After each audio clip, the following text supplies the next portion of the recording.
Dieter and Hutch. I'm at Levi Stadium. Jake is in parts unknown. I presume in actually the city of San Francisco, unlike all these signs that I see here that say San Francisco. I'm in Santa Clara. And the 49ers are 3-0. And damn it, those Duke boys pulled out another one, didn't they? They figured that. I described it. Yeah. I described it. What? I've got a column for SF Gay coming out, and my description is that it's like World War I football is what we watched today. Just trench warfare, literally guys snapping, like truly horrific injuries. I turned to Nick Wagner. I feel so bad for James Conner. I feel really bad. I did not do this to him. If I had that power, I wouldn't be using it here. I literally turned to Nick Wagner in the second quarter, and I go, this is like watching football in the 40s. So we were about 2 decades off there. 6-3. Christian McCaffrey had -1 yards rushing, I think, after 4 drives. And yet it felt good. It felt good. Should we just do some studs and duds? Let's do it. Can we start with the stud of all studs today? And we are, of course, talking about one Richard Pierall.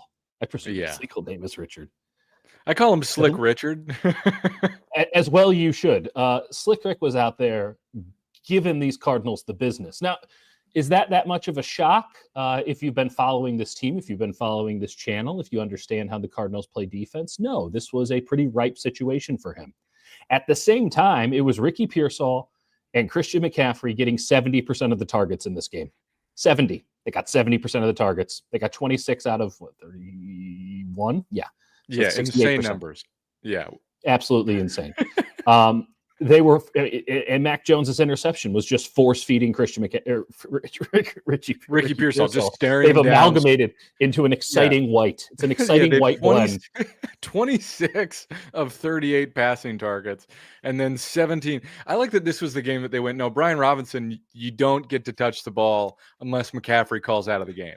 Ironically, his 2 best runs of the season came in. 2 best runs of the season, where one was just like a meatball run, but he didn't go down easily, and the other was like a great run, probably the best blocked run of the day. Unquestionably, a legitimately good play that will be totally forgotten come Monday, come 40 minutes from now. Let me just run through real quick. We'll talk more about Ricky Pierall. We'll do this. I just want to relay what happened so that we can all contextualize the bullshit that was on the field today. First off, and I'm not angry. I'm really happy that they won, because now it feels like we got something here. Like, let's be clear. Like, there had been a lot of, underlying data that you're like, I don't know about this one, Jim. And this one is so ugly, so messy, so disgusting. For them to have won this game, you just have to be like, oh, they're garbage pail kids. Like, this is what they're about. Like, this is their identity. They're nasty garbage pail football players. I love it. You know how people like to talk about the Chiefs, and they're like, they take you into deep waters, they take you out to sea. Yeah. The Niners are taking themselves out to deep waters, but drowning they are bringing in a mucky swamp that's shallow. But then they're doing the Gattaca thing, where it's like, but it's like, how do you do it? How are you doing it? You don't have the right, makeup, and it's like, I just got more heart. I just want it more. Just want it more. These boys are quote built different. So just a quick reminder: it was 13-13, middle of the fourth quarter. Okay, yeah, we're all wondering if we've made terrible life decisions by letting this game enter our eyeballs or ear. Guy Haberman on the call might have entered your ears as well. The 49ers, it's 13-13. Arizona ties the game on the McBride touchdown, which was a nice play. You got to tip your hat. Yep. McBride's a hell of a tight end. He's fucking sick. Niners get the ball with 8:37. They get 2 first downs, that nice Brian Robinson run you mentioned. And then Mac Jones just says, fuck it, and throws it right into quadruple coverage. They're starting. It's funny because in the second part of that third quarter, they're like, all right, we're just feeding Ricky. We're feeding Christian McCaffrey. We know what we're about here. Yeah. We're starting to cook. And then Mac went, all right, I'm going to throw it to him. And you literally go, you could watch his helmet stripe. I don't think the Niners actually have a helmet stripe, do they? No, but they always do, yeah. Oh, yeah, you could watch his helmet stripe just go straight at Pierall, and it was such an easy read. It was unbelievable. And then I think they force the punt. They get down at they get the 3 and out. which was really impressive, right? They fuck up Greg Dortch. They stop Kyler twice. I mean, Kyler, we'll get into him later. He's a dud. He's so fucking annoying. I hate watching him play quarterback. Great punt to the 6. Now, we can argue if Sky Moore, who I thought was a stud in this game because there wasn't a lot to choose from early in this contest, you could argue if he should have let that bounce. I think it's a 50-50 call because he had 2 gunners breathing on him as he caught that ball. So it's like, do you want to play the bounce game? Yep. Yeah. It's like you have 16. Do you want to double down or 17? Do you want to double down? I don't know. That's what do you have in your heart? And Sky Moore has, I'm just going to catch this and move on with my life in his heart, and that's good for him. First play, incomplete pass to Kendrick Bourne, because that's who you want to be throwing it to. And then Mac Jones sacked in the end zone, though not technically. Right. Dominic Pooney getting so worked off the snap by Calais Campbell, Father Time, that he had to hold. Did you hear Kyle? He's like, yeah, of course it was Calais Campbell. Yeah, fucking Campbell, one of the great football players of Because Kyle probably wanted him, and Calais Campbell's like, I'm not coming to San Francisco. Well, to be fair, Calais Campbell lives in it from it. Like he wanted to go back to Arizona. I get it, and he's a perfect 4-eye technique for that. He's doing the Madison Bumgarner, except not being washed. And so, I felt bad for Pooney. He actually had, I thought, a really good game, but he had the worst play of the game in that situation. I thought Pooney he had a bunch of pancake blocks. You don't say that often in the NFL. I thought he was really good, and then just absolute boner of a play. And I mean, watching Mac run for his life in that situation I did not do the Kyler Murray voice. Let's put it that way. It would have been like playing a record backwards instead, which I can't replicate. Yeah. So they've now given up a safety. They're down 2, and they're giving Arizona the ball with 3:26 to go. Yeah. And Arizona is moving the ball a little bit here. Kyler scrambles, and not only does he scramble, he slides before. A lot of replay assist with that, where you're like, oh, that was a first down, and then it would be 1 yard left that didn't happen in previous years, where it's like it's actually good for Arizona that he's short because then they get it, and that's great for the clock. Yeah, and it was they get the ball. I mean, a hell of a defensive play by Upton Stout, who was barbecue chicken most of the game, makes a hell of a play, unquestionably. And this is what I'm talking about with that kid's tenacity and gumption and just stick to it. Like he was out there roasted the entire contest, and then when the play had to be made, it wasn't particularly made at an elite level because he gave up a lot of space. He got burned, but then he recovered and he makes a play. They get the ball back. And you're like, what are we going to do here with Mac Jones? I was upset. The only thing I was upset about is that the 49ers didn't have the matching safety on the other end, because I was like, bet on overtime, and no. They almost did. Though, to be fair, that was the right call. I know everyone's upset. You go on Twitter and it's like, that was a safety. It's like, yeah, in college. It was, but that's not the rule. Like his arm was so clearly not in the end zone. And he was extending it out. I don't know if he was conscious, but that ball wasn't like close. It was like it was close. It was close, but 99 and 7. But it wasn't yards. debatable whether his arm was like in or out of the end zone. Like it was clearly out, and if that's the rule, that's the rule. Then Mac Jones is out there just slinging that thing. And I'm starting to wonder. Slanging by ripping dinks and dunks, but nice dinks and dunks. Listen, the other quarterback had nothing but dinks and dunks. So we're gonna call that, in the context of this environment, that was slanging that thing. And I got to tell you, the best offensive drive that they had all day before that, I would argue, was the one that got them down to the 1 yard line that they failed. Sorry, I keep pointing at a field that y'all can't see. Left to right on your radio dial. And so that was their best drive. They did some hurry up during that. Yeah. Like, you predicted it off the jump. Like, hey, this is going to be a slog. It's going to look ugly. The offense isn't going to go. And I think Kyle felt the same thing. And he's like, let's just speed this thing up. Nothing crazy. We'll still do substitutions and stuff. But like, how about a little bit more tempo? How about a little bit more pace? And when he did that, Mac was better. I think that Mac shouldn't be allowed to rest. I think that that's what gets in his way. Now, I don't know if we'll see Mac Jones again, because apparently he re-aggravated his PCL injury and he was wearing a knee brace. And he's going out in a blaze of glory. Frankly, it's awesome for a guy who already looks like he's in physical pain when he moves to like be in real physical pain. And he was like he was literally like doing like a stanky leg in the huddle. Also, Kyle, call a timeout, buddy. And I know they ended up needing the timeouts, which is what he'll always argue. You don't want, but like when the clock's ticking down, your quarterback's limping and doesn't seem able to move, and then you rush into a 4th and goal. Yeah. I think that's a reasonable time to say, all right, whatever happens, we're just going to burn the timeout. So Kyle's explanation of that play, and it was bad. It was bad. And I don't like the play call because of course they're blitzing. Like, I don't like the play call. They know exactly what's coming. You have one player who's useful in that situation. And this is, by the way, for anyone who forgets, it's the play where Christian McCaffrey got speared into oblivion, hit as hard as I've seen him be hit in a long time. It was a right zone run, and let's just say that Arizona knew it was coming, and they have incredible blitzers from the second level, and I'm amazed that Christian McCaffrey can still walk after that game. But Kyle's explanation was that he wanted to take a timeout, but he also thought that because of the play that they had just run, that they would have the play. And then also his argument was he wanted to use the one that they used on the Juice touchdown, again, pointing at a field you can't see, on the Juice touchdown, but he didn't want to call that play because it would be a bootleg and Mac was clearly injured and you probably don't want to boot him out. Yeah, at that point. So this is a great point by Nevin.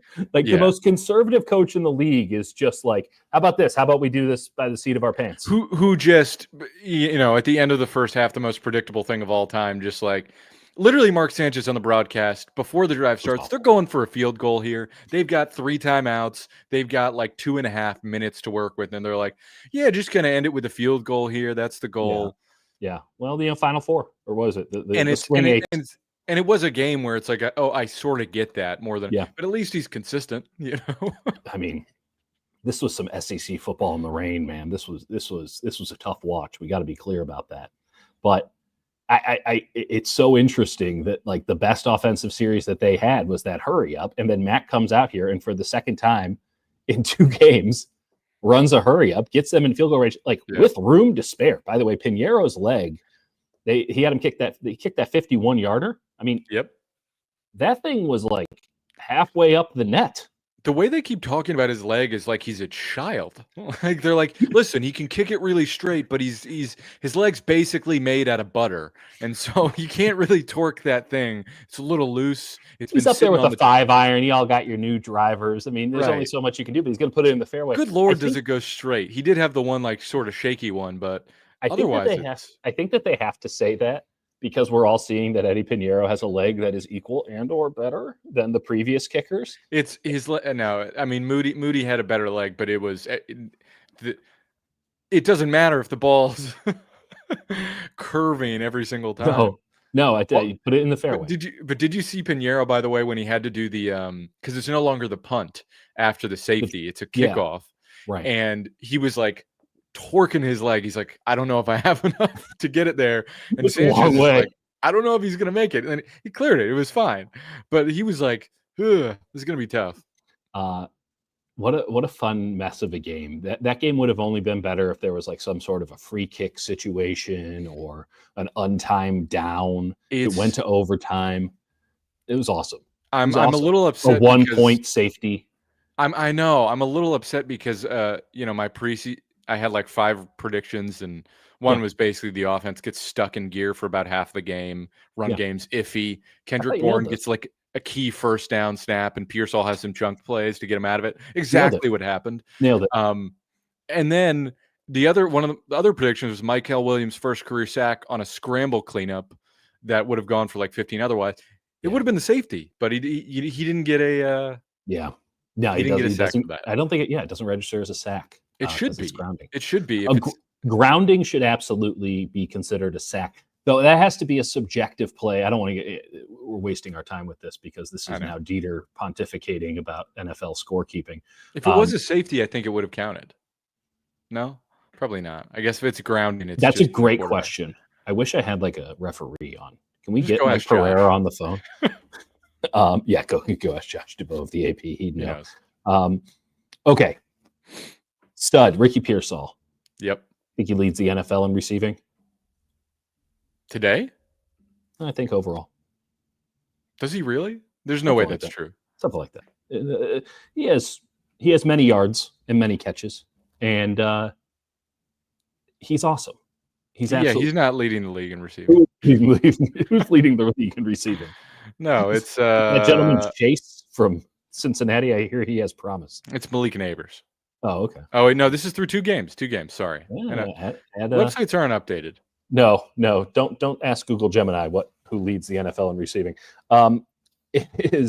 He's wide receiver 1, and I thought it was even more interesting how he had such a big game and how that trust developed so quickly. Like, it's easy to trust a really good football player, right? Like, you should trust those guys. But he had Mac in the last game had such faith in Juwan Jennings, and deservedly so, in that. Pearsall's third, by the way, 281 yards. Okay. And that might be over by, Monday Night Football or whatever. But the boy's up there. The boy's having a year. The boy's having his breakout. This is a moment for one Richard Pierall. And Mac was throwing a lot of anticipatory stuff to Jennings, a lot of stuff before he comes out of the break, because that's kind of the only way to get him the ball. It was so impressive to see him and Mac kind of get something going. And when that started happening, they started moving the ball. I mean, it is a 1-for-1. Yeah. I did what I did notice is like the ball's coming out a half second late every single time. Like the anticipation that like we've almost taken for granted with Purdy, it's a half a second late and it's not coming out with much zip. And that's not to say Purdy's ripping the ball. He's not. Like that's a problem with him. But there is, I don't know, sometimes Mac tighter motion can rip it, but like sometimes that ball is real fluttery and it's late, so it looks even later.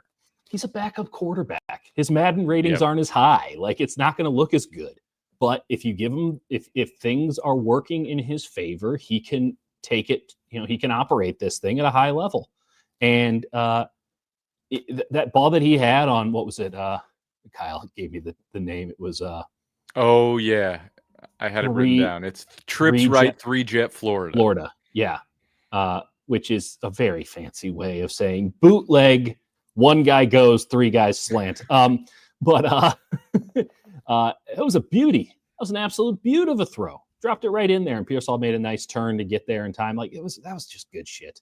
Of all the nasty stuff that we saw today, there were some moments with Ricky where you're like, that's good shit right there. That's an A+ stuff. Other studs, who you got? Let's see. I mean, obviously, Mykel Williams again, who just, without Nick Bosa, just like held that line together and was just had some like the run stops. It's fun. It's just funny for like Pierall and Williams to be guys that just got like shit on for no real reason. Like, no, it's because they don't like me. It's because everyone likes Jake, but no one likes me. So they're like, oh, Dieter really likes Mykel and Pierall. I'm not trying to make this an ego thing. I legitimately think it's because I'm too loud. And people are like, I think that might be right. It might be right. But like, I don't like him, so I don't like them. He was outstanding. And like, he did have a few pressures too. Like, again, it's tough because like the way he's pressuring, it's just going straight. So it's tough for him to like finish them sometimes. Imagine if he could go left or right. That'd imagine. But like, he's crucial.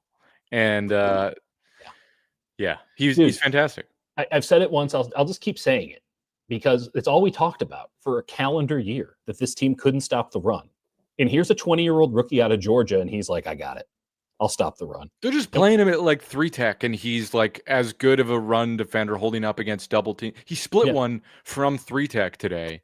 Just so fucking good. Like, what are you talking about? He's a sicko football fan's favorite player. Right? This is the same feeling that we had. Yeah, Nate Tice, every time he does something, he's like, oh my God, he's just as much of a fan. Me and Nate came to Mykel separately, certainly, right? Like, we're not operating in the same circles these days. But like, I just don't talk to anybody. Like, sorry, I'm trying to not shit on people. That's good policy. Well, it doesn't work out most of the time. I don't know anyone who's in the league or people whose opinions that I trust. And this isn't to say that people who don't like Mykel, I don't trust their opinions on other stuff, but like, the people who I would go to for sage football advice, they were all like, oh, Mykel Williams, right? And I'm like, yeah. And like that was almost like the password to get in the door. Right. Like I made sources off of, you're the Michael Williams guy, right?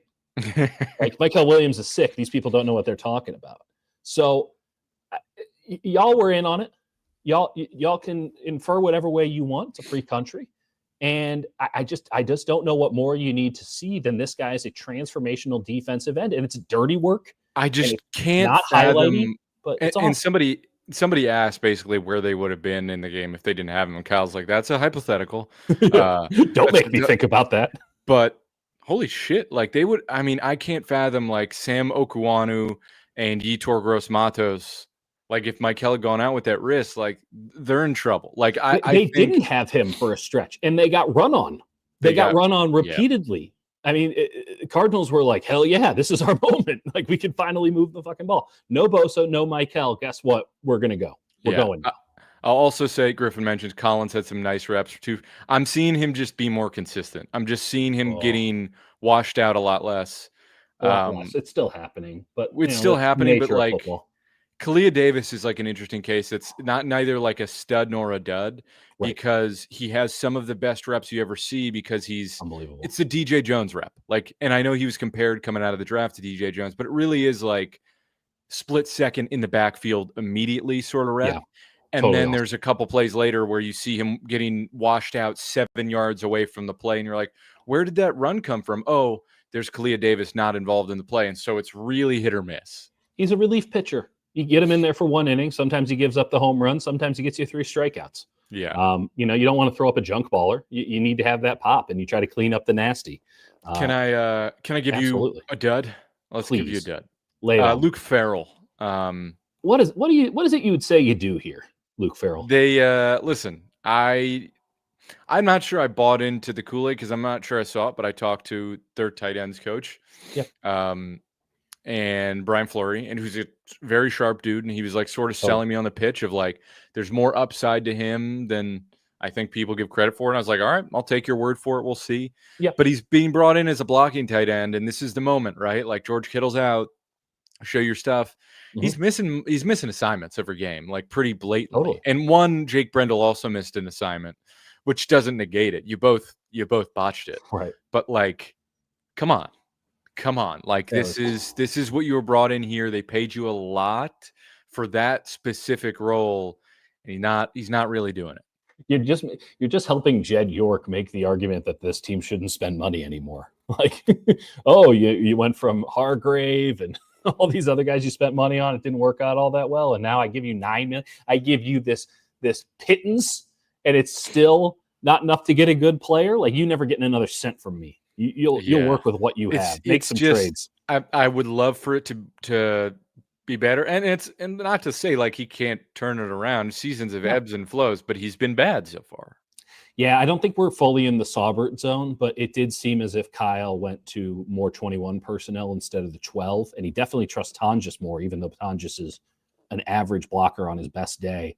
But there was a lot of juice. Like there was in the first half, you're like, is Juice playing? Was he like a decoy? I don't know. I don't remember seeing him on the field. He was on the field on the first drive, and then he disappeared for several drives. And then in the second half, they came out, and they're like, we can't keep living with Luke Farrell. So I will say there's something to Tonjes that it's just like, listen, like it's like Dwelly where he can't really block, but he's got a little bit more grit than Dwelly ever had, and he's more athletic. So it's sort of that like big receiving tight end guy. He's just I think more athletic than Dwelly ever was, and has a little nastiness to him to make up for the fact that he can't really do the job, but he's trying.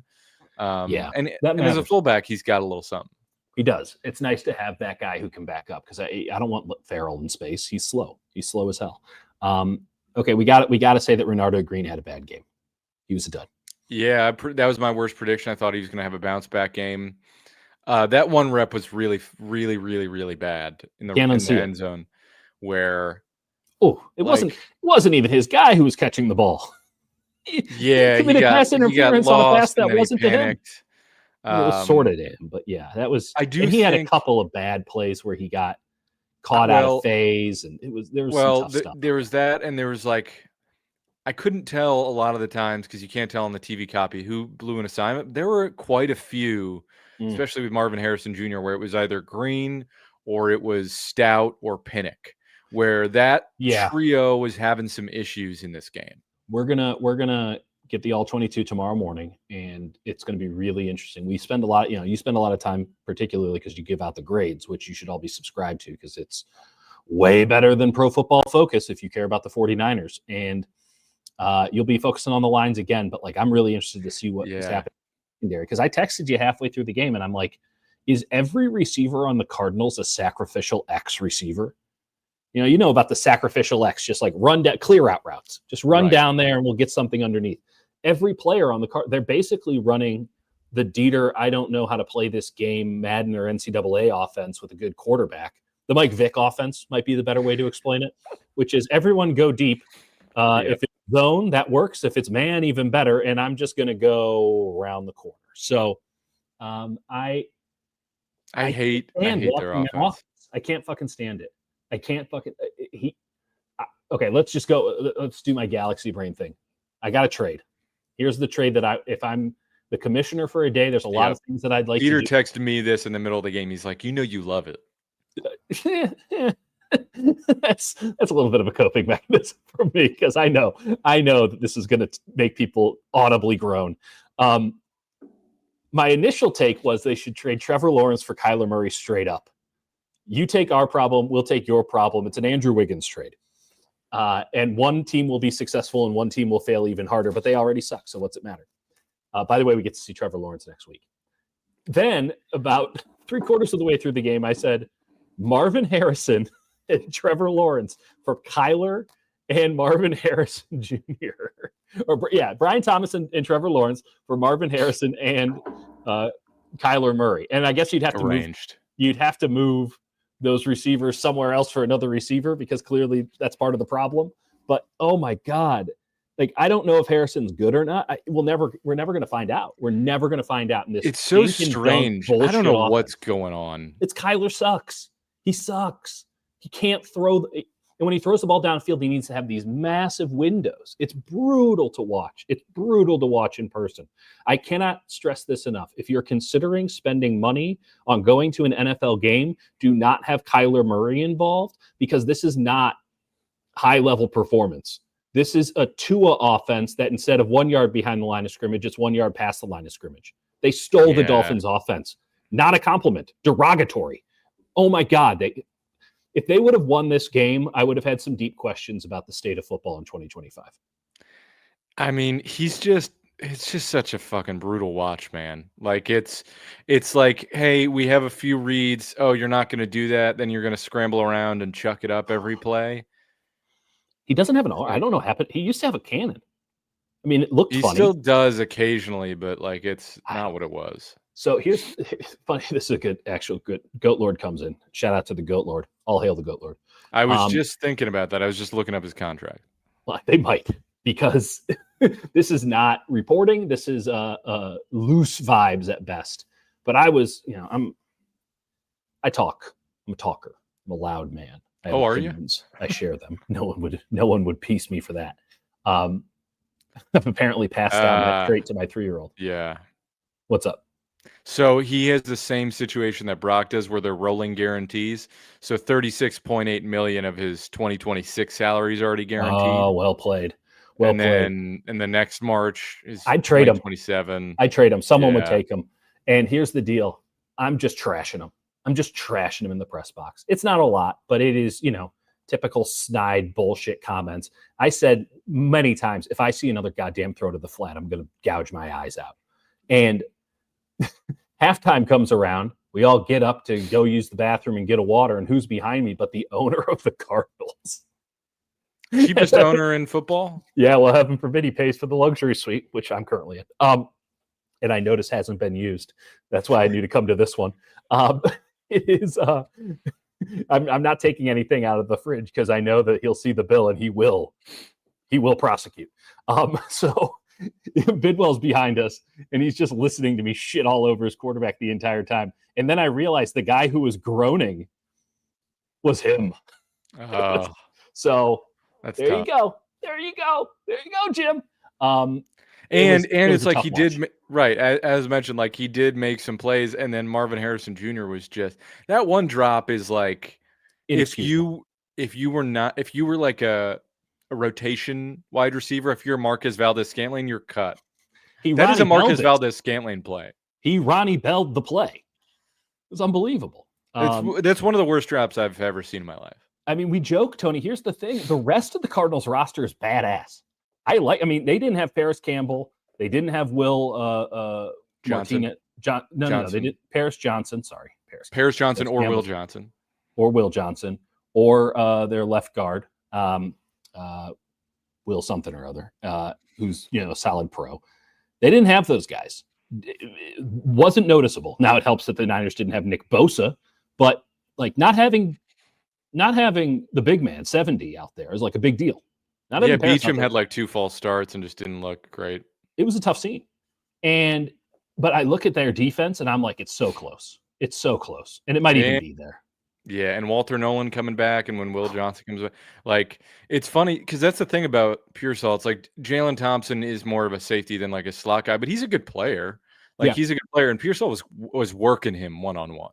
And it's a lot of zone. I'm interested to again watch. But in the replays I saw where it was man, he was winning. Yeah. So I mean, it's not to take anything away from the Niners. Like it's just to say that holy shit, the Cardinals like. They're 3-0. They're 3-0 with 2 games of Mac Jones. It's unbelievable. 2 like games. It doesn't matter what any of the context is. They're 3-0, leading the division with Mac Jones as their quarterback, who's like on a bum knee without George Kittle, right? Without Brock Purdy. Like people just say that. Like I cannot believe it. I cannot believe it. It's not because I don't want to. It's because I cannot. I did think this was going to be a really stupid loss, right? Where like at the end, where you're I thought they were going to lose on a safety, on a hold in the end zone. It seemed inevitable that they were going to lose on that play. Dude, that game was stupid, and they won it. And they're great at winning stupid games, which is like what actually matters. It's the most important trait to have in the NFL. Now, I'm not sure I'm ready to go and run and put down a Niners Super Bowl bet, but let's also add in this. This might be the worst that they're ever going to be. The Bosa thing wins large. That's basically what I was writing is like Bosa will go a long way into like determining what the ceiling is if he can come back. Because to me, the way he was working out, again, this is not reporting anything at all. Like this is just how it looked. It didn't look like it was like an ACL tear and they tested on the sidelines. The vibe was not that it was like he's cooked because he wasn't down. He didn't need to get carted off. Give a thumbs down, though. He gave a thumbs down. That might mean for just today. Who's to say? Sorry, y'all came from Florida. But it wasn't. He was also like, I don't know, not great. He was moving around. He was doing high steps. That's what I mean. To me, it felt very like meniscus teary. Like that's pure speculation, which is a bad thing to do with injuries. Yeah, let's put it this way. If I had to guess right now, I'd say a month or 2 and not a year, right? Right. Like it feels way close. But again, you never know because like not Ronnie. Oh God, I almost called Jordan Watkins Ronnie Bell. That was fucked up. That's not right. But like him, they were like, oh, he's got a little thing. His ankle's hurting a little bit, and then he's got a high ankle sprain. Missed a month. Right. Yeah. So you never know. And they'll do an MRI and they'll say like it might be a situation where it's like, oh, there's just a bunch of stuff floating in there. So you hope for them. Yeah. Well, I'm sure. I mean, Fred Warner has said this a couple of times. I think he finally put it on the record, but he said a couple of times to me, like, injury rate in the NFL is 100%. It's not a question of if, it's a question of when. Right. And I guess there's certainly differentiating levels to, injuries. Like we saw the worst one today. I guess, a guy did die on the field a couple of years ago and get revived. So that's probably worse. But there was a real visceral reaction to seeing James Conner's leg explode. So that wasn't fun. Yeah. And so, you hope for the best for Bosa because you want to see great players perform. And this is a season where a great player of his caliber isn't playing in vain. Last year, he's playing like at an outrageous level right now. He's unreal. They won this game without him, and they won this game without Juwan Jennings, and they won this game without George Kittle, and they won this game without their starting quarterback, and they won this game without Brandon Ayuk, who we can't forget about as a factor. Like, he's still $30 million on the salary cap and their number one receiver. And they won this game without with all the stupid shit that they did. Yeah, not even mentioning Demarcus Robinson. It's like right, not there. But we'll see him on Sunday a lot. Because is it Sunday? Oh yeah, it is Sunday. It's 3 games. What did you think about Kendrick Bourne in this game? I thought Kendrick Bourne did a great job. I thought he looked like he knew the system more. I don't think he was lighting up the world, but like I thought he did the job of like what he used to do before Juwan was even involved, which is like make a couple like key catches to just take some of the strain off of the other wide receiver. He had a bad block on that stretch play to the outside. Yeah, he's chaotic. He's not what he once was, but like he was there and he made a key catch. Did you see on his first catch, which was like his only catch until very late in the game? I think he had 2 tight ones. Yeah. And then he had one that was low. That wasn't a good throw, but you'd like to see him pull it in. I mean, that's just a question of caliber of player, which, no one's holding up Kendrick Bourne as some elite guy. He was on the waiver. He was free for a reason. Regardless, did you see on his first catch when he's like up there and he's just like, feed me? Oh, yeah. Don't do that. No, please, like, don't do that. Okay, just we got to get in here. So we pay Dion in cash. Per Kyle in the presser, it wasn't an ACL. He did say that. And then later on, as Nevin said, ACL was not ruled out, and the absence of positive isn't a negative, which, by the way, might as well be the slogan of our show. And so ACL was, in fact, not ruled out. So Ann Killian did a good job, and she really does. And ask Kyle, like, so you're saying that ACL's not an ACL injury? And he goes, well, we don't actually know. He's like, well, they said it's not definite. It's we couldn't tell that it was right. So the trainers have a couple of stretches and like movement things that they do in that tent. And one of them is like, if your ACL is torn, you're going to know the second you do that one. Right. But that came up negative, but that doesn't mean he didn't tear his ACL. I actually am a little bit confused as to which knee it was. I thought it was the right, because I thought it was the right too. And then you watch the play and it looks like his left knee buckles. And it's like, well, I know my difference between left and right. So I have no idea. So on the replay, when he was on the sidelines, he was pointing to the right knee, I think. Totally. 100%. Okay, good. Goat Lord leading us into the next thing. Thoughts on Connor Colby in this game? Not great.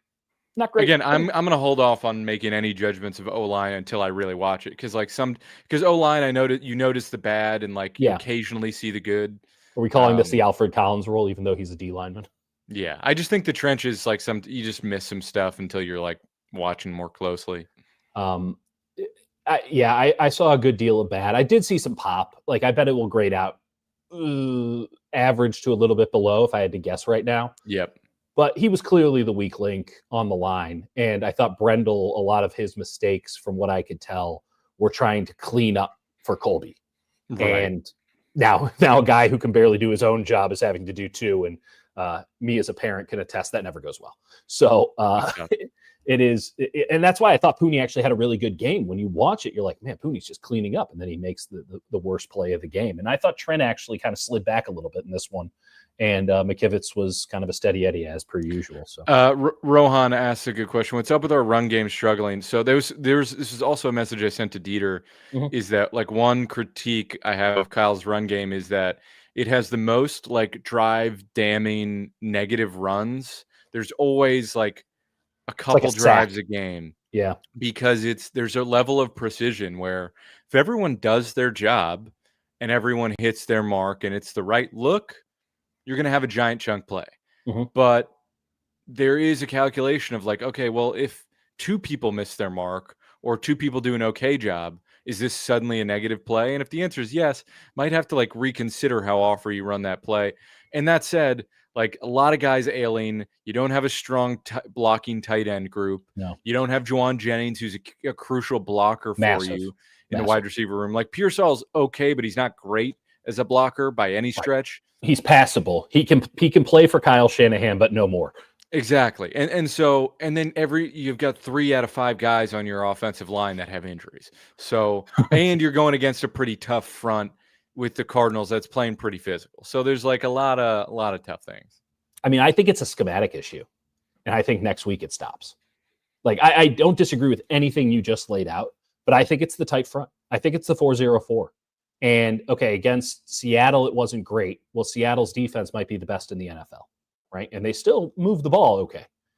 And then New Orleans got their teeth absolutely kicked into their anuses today by, just all the way through. I know.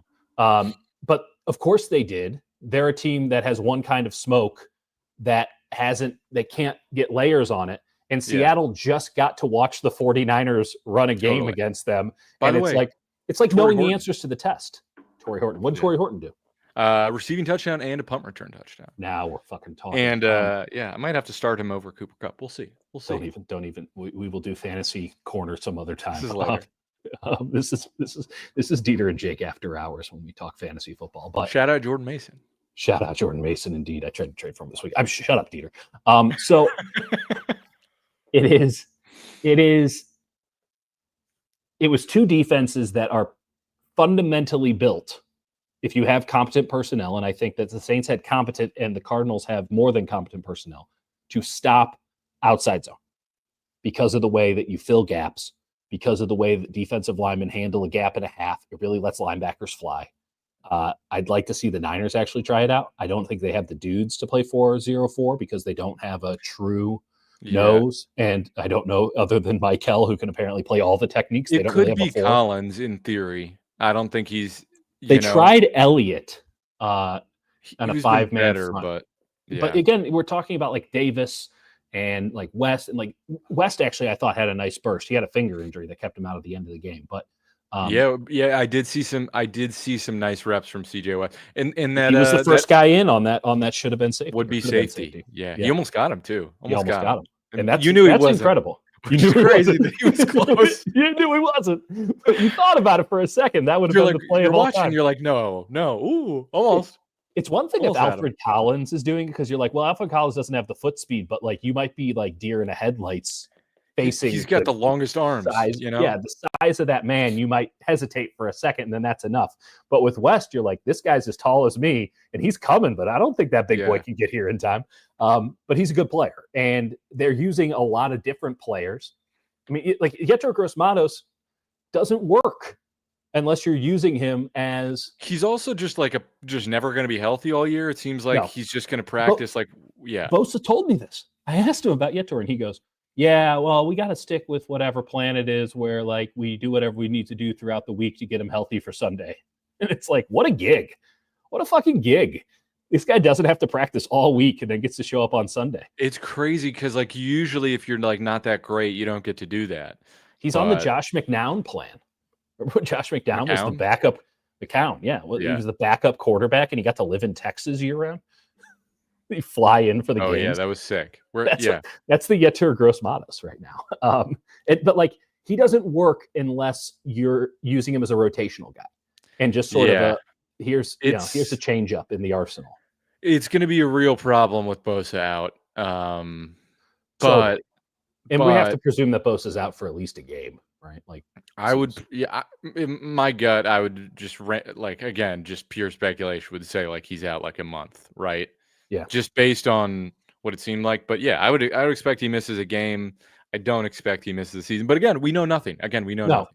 No, I'm not a doctor. Talking out of my ass here, to be clear. Where the Saints' teeth are. Fred Warner and D. Winters were studs. Yeah. Fred actually had a couple misses in this game, but then you're like, he had such dominant plays. He's so fucking good at football. He's so good at football. And D. Winters, it's crazy. Let's be clear here. Like, this is D. Winters.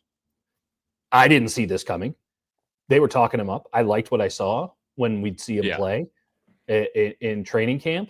But like I had a nice understanding of what D. Winters was leading into this season. And I thought, okay, year 3, you get the chance. Let's see what you can do. He's playing at I'm not going to say all pro because that's ridiculous, but like he's playing at a Pro Bowl level. Yeah. Through 3 games. And each one of his games has been as good as the last. and each one of them have kicked total ass. He's been outstanding. He's been outstanding, and it's like the perfect compliment to Fred. Griffin on the play where they ran into each other for the interception. How about Kyler just not even being able to see anything and just throwing into like the most it wasn't even like open for a second. I hate him so much. I know that Niners fans hate him because he's the Cardinals and he's beaten us times. I just hate the way he plays football. I've made it clear that I'm a fan of football played at the highest level. I want to see elite execution. I want to see cool shit. Fuck me. Well, Brock will be back. But for Kyler Murray is like, I have to think of a better NBA comp. It's like the D'Angelo Russell of. Ooh, that's good. I was going to say Isaiah Thomas, but like Isaiah Thomas got hot. Like Isaiah Thomas had an MVP caliber season for the Celtics at one point. But maybe it will end like it ended for Isaiah Thomas. Are you talking about Isaiah Thomas the Piston or Isaiah Thomas the Celtic? Isaiah Thomas, the younger one. Got it. Yeah. Because Zeke. Yeah, well, no, I would never. Is one of the great players of all time. Oh, no, of course. And he is clearly not that Kyler Murray. No. Yeah, D'Angelo Russell's a good comp. I don't know how you can keep living like this if you're the Cardinals. Like, I feel bad for I legitimately felt bad for their fans because I'm like, imagine you're a Cardinals fan, which first off, like, bad life decision. Like there's nothing but pain coming your way. Yeah. And then you have a front office that's assembled a football team that should absolutely make the playoffs. Yeah. And the limiting factor is your fucking starting quarterback who you are now fully indebted to keep around forever. And like the only way forward is to take like 3 major steps back or like luck into a quarterback. Yeah, if I was they them, thought they lucked into in the first place because it was Josh Rosen and they drafted him the next year. If I was them, I would trade Kyler, and someone's desperate enough, like the Jets. The Jets would trade for Kyler. It's somebody's got to get this guy. I was just like, could you imagine Budda Baker on which is not to shit on the Cardinals defense, but could you imagine McDonald like on the Seahawks if they had Budda Baker in that group? It'd be incredible. Like. They've got so many cool pieces. They have so many cool pieces. I think that they have the coaching, and you can. Yeah, Gannon's been. I don't know about Petzing, but their DC and Gannon are great. I think Petzing's doing a good job. I think that he's working with what he's got the same way that Mike McDaniel's It's hard to tell. It's like, yeah, but like, is Mike McDaniel coordinating a good offense, or does he have a shitty quarterback? Well, it's tough. It's also tough. It's an impossible task because not only does Mike McDaniel's offense have to compensate for the fact that his QB can't read anything, but it also has to compensate for the fact that you cannot allow him to take a hit, so the ball must be out in 2 seconds or less. Like, it literally has to be. So it's like, what do you think they're going to do? This is a legitimately great thought. It will never happen because I think that the Raiders are actually, and I can't believe I'm saying this, competent now. But moving in the right direction. If we're playing Madden, right? Or Dieter gets to do commissioner rules and change rosters. If we just swapped Geno and Kyler, like, I think that the Cardinals might be the team to beat in this division. I'm with you. Geno. I'm absolutely with you. And yet they have a guy who's paid way more, and they just suck. Like, I feel bad for Cardinals fans, and that probably makes all you guys feel really good. And you know what? Take the win. Sure. What'd you think of Sky Moore today? Because I kind of liked it. That's exactly how I would describe it. Kind of liked it. Didn't hate it. Didn't look totally lost out there.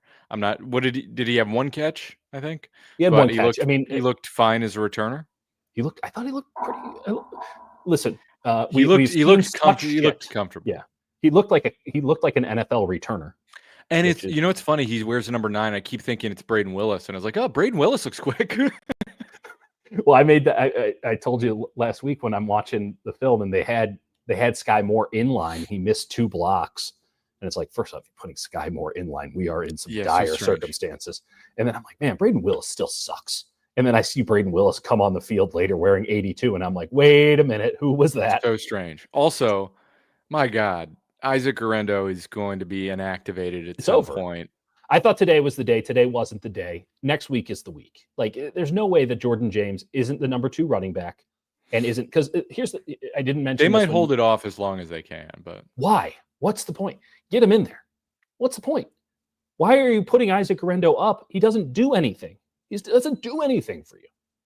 It's tough. It's tough when he looked like he was turning the corner the second half of last year. But It's over. He might. It's Jake Moody over. It might work out somewhere else, but it ain't working out here.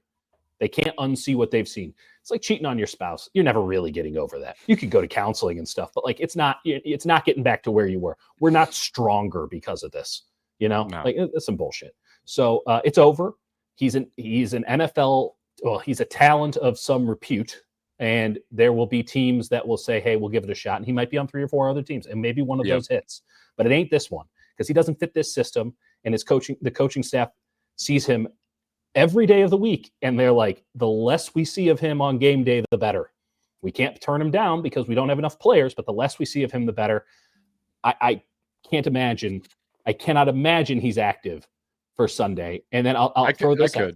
Okay, Yeah. well, that's fair. That's fair. My imagination needs to get a little more avant-garde. I need to open my mind. But on the Robinson play, you probably saw this on the game broadcast. Yeah. On the Robinson play that turned out to be like their best run play of the day, Robinson didn't know where to be. Didn't know the play.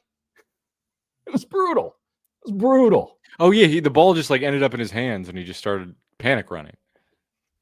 I will say this, Kevin. No, because I speak because I know I know a bunch of people who have been in that situation, and no, it doesn't work that way. So that's where I come from. I can learn from others' mistakes, Kevin. Let's put it that way.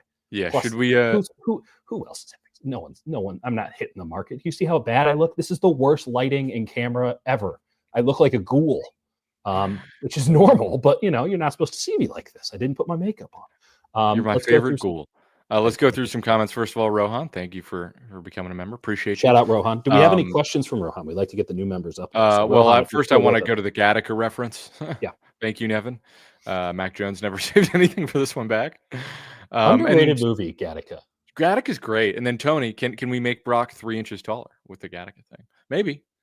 So when I was in Edinburgh this summer, as I am wont to do, because my wife is Scottish, we go to Edinburgh because it's a nice compromise from the other places in Scotland we have to go, and which don't.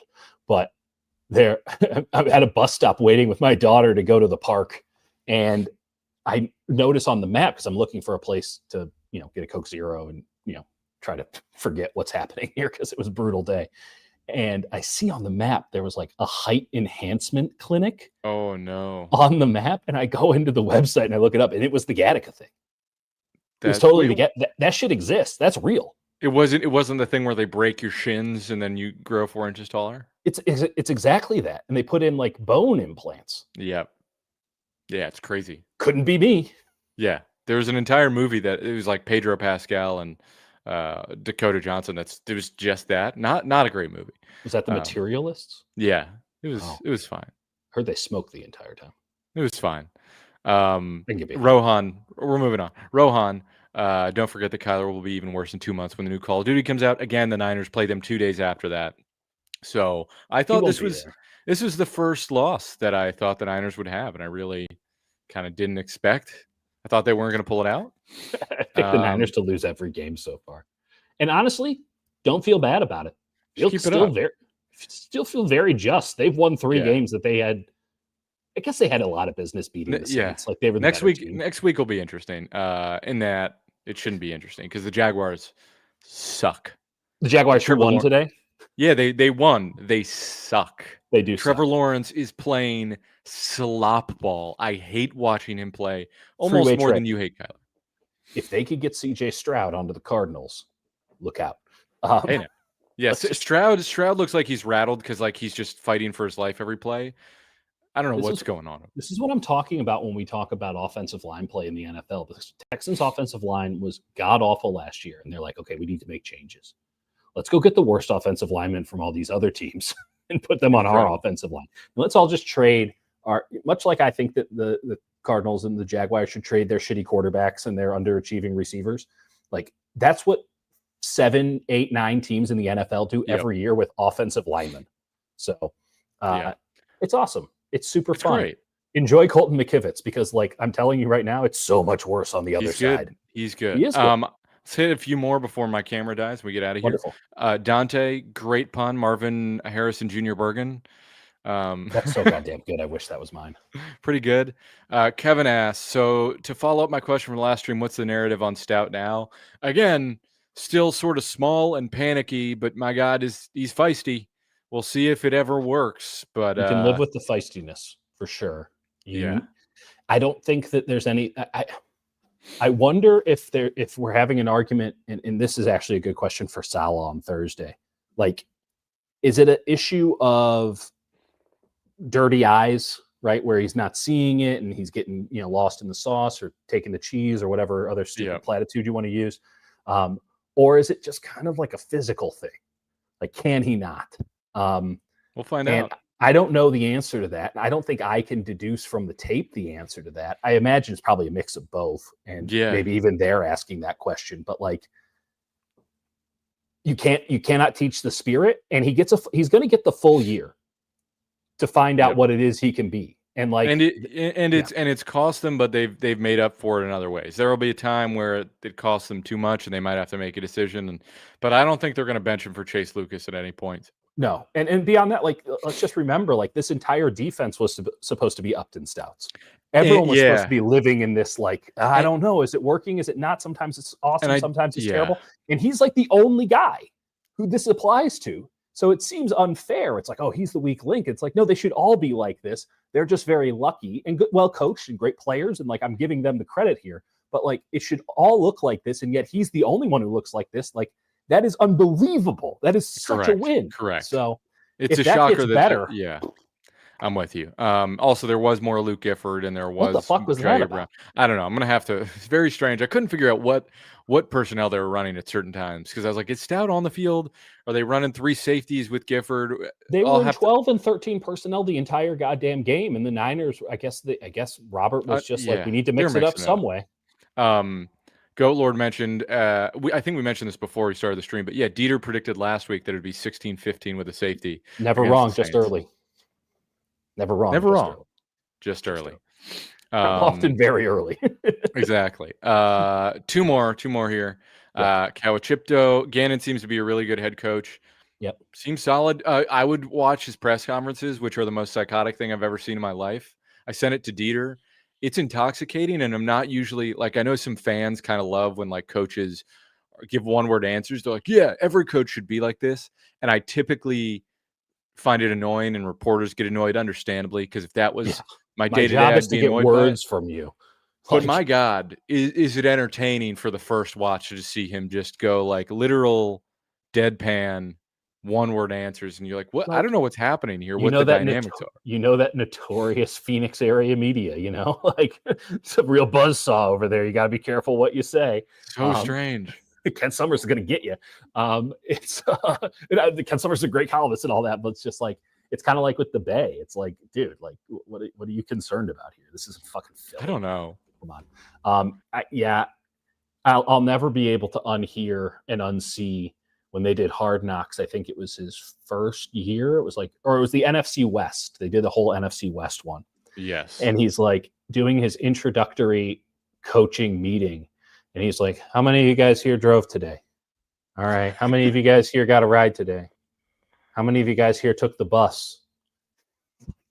Wait, Gannon said this? Gannon said this. This is an all-time. This is an all-time. Remember how he was like dapping people up in the most uncomfortable, like energetic, weird way?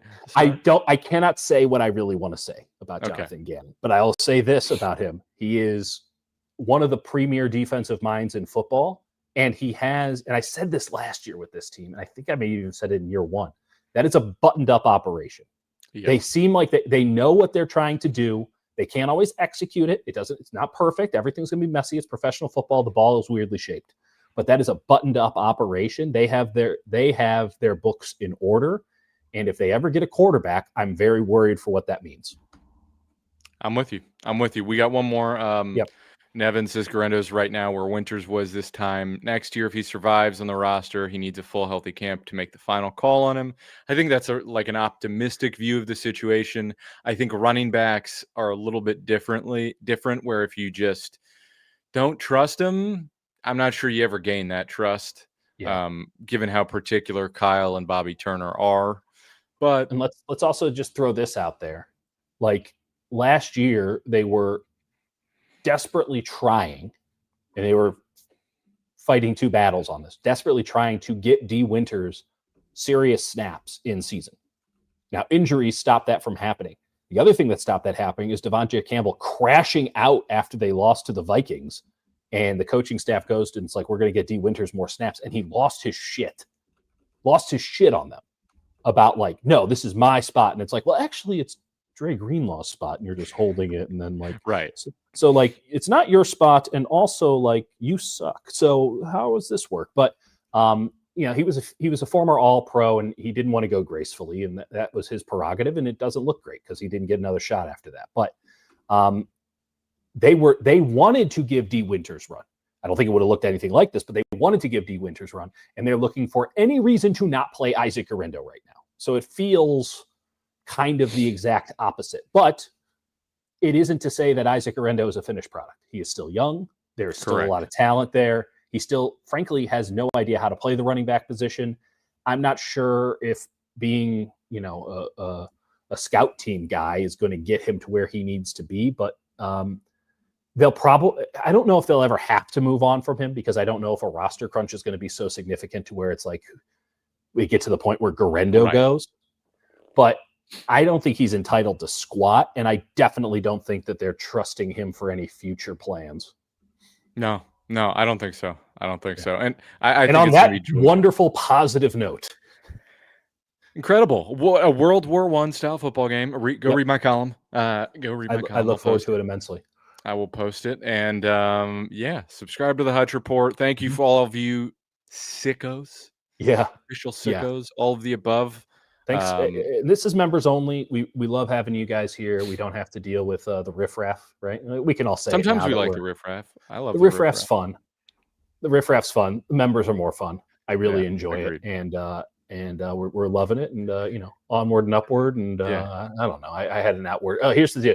We're gonna start watching tape tomorrow. Just like I'm trying to get off the Twitter again. It's clearly a bad situation. Yeah. At the same time, I do like tweeting out plays. So tomorrow, if you guys are so inclined and you're hanging around a machine and you have all of your modules and controls on so that you don't have to take in the algorithm and you can just follow Jake and me, I presume Jake, but I know I will certainly be tweeting out a shit ton of plays that happen in this game for both good and bad. So looking forward to that, and then talking about it on Tuesday. Thursday's a Jaguars preview, which, I mean, we've been thinking about this one for a long time, Jake. Yeah. And then Sunday, post-game, same time, same place, presumably same place. Indubitably. So, yeah, on that note, also we'll have our little playlist for you. We're putting out a weekly playlist of what we're listening to while we're grinding tape. So if you want to listen along. If you don't, it's going to be an interesting one. All right. We'll talk to you all on Tuesday. Looking forward to it. Peace. Bye.